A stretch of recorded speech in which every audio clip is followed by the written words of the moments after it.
கண்களால் அள்ளி பெருகும் அளவிற்கு அழகான தெய்வீகமான திருப்புகழ். அதாவது திருப்புகழின் அழகையும் பக்தியையும் வெறும் காதுகளால் கேட்பது மட்டுமன்றி கண்களால் பார்த்து ரசிக்கும்படி அல்லது வாசிக்கும்படி அவ்வளவு இனிமையானது என்பது பொருள்.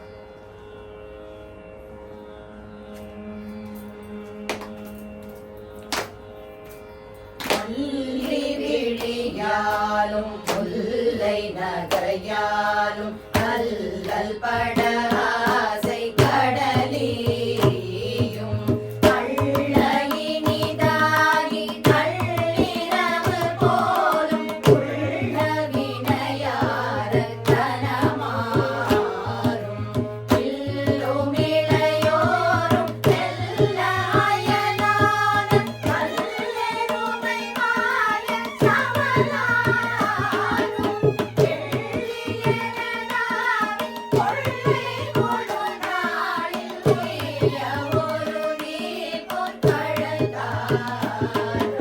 சொல்லை மறை தேடி இல்லை எனும் நாதன் சொல்லும் உபதேச குருநாதா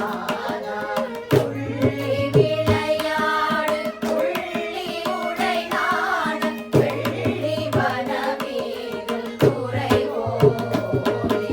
நல்ல சுரர் வாழ நல்ல சுரர் வாழ அல்லை வடிவேலை தொழுவோனே